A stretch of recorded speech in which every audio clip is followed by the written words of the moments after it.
نوجوان نسل میں تحفظ ختم نبوت کے حوالے سے شعور بیدار کرنے کے لیے کیا حکمت عملی اپنائی جا تو سکتی میں ہے؟ یہ عرض کروں گا کہ یہ سب سے پہلے حکومت وقت کی ذمہ داری ہے۔ جی حکومت وقت کی ذمہ داری اس لیے ہے کہ جس وقت مسلمہ کذاب نے ختم نبوت اس کے خلاف اٹیک کیا تو اس وقت عام افراد نے میڈیا کے اوپر کام نہیں کیا تھا۔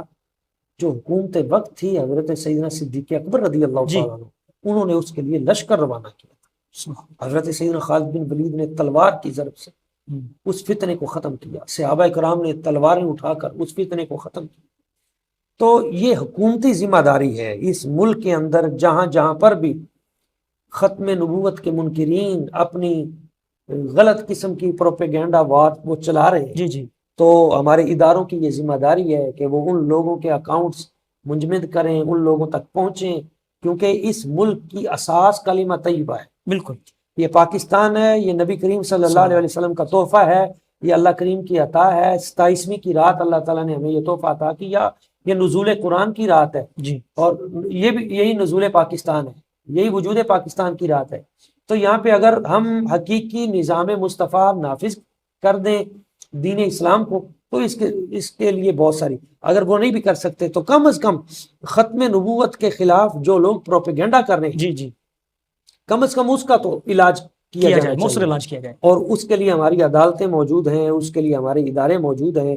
ہم قانون کسی فرد کو قانون ہاتھ میں لینے کی اجازت کبھی نہیں دیتے، بالکل قانون کا ہم احترام کرتے ہیں، لیکن قانون دان جتنے لوگ ہیں یا جتنے قانون بنے ہوئے ہیں جی اس ملک میں، یہ نہیں ہے کہ قانون کی امپلیمنٹیشن نہیں ہے، امپلیمنٹیشن کی ضرورت ہے، اس کی ضرورت ہے۔ ان لوگوں کو پکڑا جائے، ان لوگوں کو عبرتناک سزائیں دی جائیں تاکہ جو دوبارہ ختم ایسا نبوت نہ کے ہو۔ قانون کو توڑتے ہیں جی اور مسلمانوں کے اندر اشتعال پیدا کرتے ہیں اس جی حوالے سے۔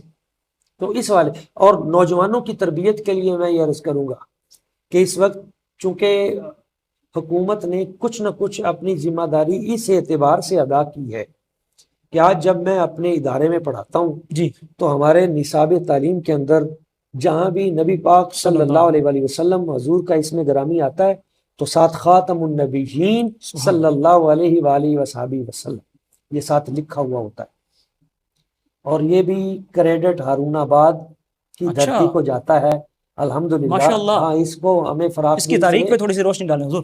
کہ سرزمین ہارون آباد ہی کے ایک فرد، اس کی یہ کاوش ہے کہ اس نے پارلیمنٹ کے اندر باقاعدہ یہ بل پیش کیا کہ جہاں پر بھی ہماری نصابی کتاب میں نبی کریم صلی اللہ علیہ وسلم حضور کا نام نامی اس میں گرامی آئے تو ساتھ خاتم النبیین صلی اللہ علیہ وآلہ وصحبہ وسلم یہ ساتھ شامل کیا جائے۔ یہ ہمارے نور الحسن تنویر صاحب، یہ ان کی کاوش سے یہ سارا ہوا ہے۔